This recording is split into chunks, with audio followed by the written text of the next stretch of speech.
দেখতে পাচ্ছি সে বিভিন্ন ধরনের পপুলিস্ট বক্তব্য দিচ্ছে।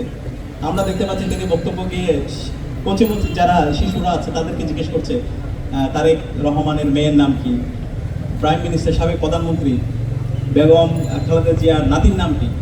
আরে ভাই, এগুলো কি এখন জিজ্ঞেস করা একবিংশ শতাব্দীর এই সময়ে এসে সেটা কি এখন জিজ্ঞেস করার কথা? এখন আপনি শিক্ষার্থীদেরকে জিজ্ঞেস করবেন কিভাবে তুমি আগামীর বাংলাদেশে তুমি নিজেদেরকে বিজ্ঞান, প্রযুক্তি, শিল্প, সাহিত্য, সংস্কৃতির মাধ্যমে তুমি নিজেদেরকে যোগ্য করবা, সেটা নিয়ে তোমার কাজ করার কথা। পুরো শিক্ষা ব্যবস্থাকে নতুনভাবে ঢেলে সাজানোর কথা। সারা বিশ্বব্যাপী কীভাবে নেতৃত্ব দেওয়া যায়, নতুন নতুন কীভাবে প্রযুক্তি আবিষ্কার করা যায়, সেটা নিয়ে কাজ করার কথা, সেটা নিয়ে কথা বলার কথা। সেখানে ওনারা পড়ে আছে সেই 90 দশকের রাজনীতির মধ্যে। তো আলটিমেটলি বিএনপি এখন যা করতেছে নিজের পায়ে নিজে কোড়াল মারা। তাদের দুটো সুযোগ ছিল, এই জুলাইয়ের আকাঙ্ক্ষাকে ধারণ করে সংস্কারের পক্ষে অবস্থান নেওয়া, অথবা এই জুলাইয়ের শহীদদের সাথে গাদ্দারি করে, জাতির সাথে প্রতারণা করে, জনরায়কে উপেক্ষা করে নিজেদেরকে পতনের দিকে নিয়ে যাওয়া। এখন ওনারা যদি নিজেদেরকে পতনের দিকে নিয়ে যেতে চায় তাহলে তো আমাদের আর কিছু করার নেই।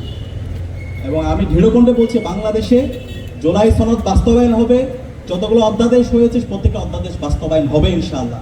90-এর গণ অভ্যুত্থান পরবর্তী কেয়ারটেকার সরকার ভিত্তি করে বিএনপি ক্ষমতা এসেছিল, পরবর্তীতে বাতিল করছে। এরপরে গণ আন্দোলন হয়েছে, পরবর্তীতে কেয়ারটেকার দিতে বাধ্য হয়েছে। এই কেয়ারটেকার সরকারের আন্দোলনের চেয়ে হাজার গুণ শক্তিশালী আন্দোলন হবে জুলাই সনদ বাস্তবায়নের আন্দোলন। এই গণভোটের যে জনরায় সেটা বাস্তবায়নের আন্দোলন, অধ্যাদেশগুলো বাস্তবায়নের আন্দোলন।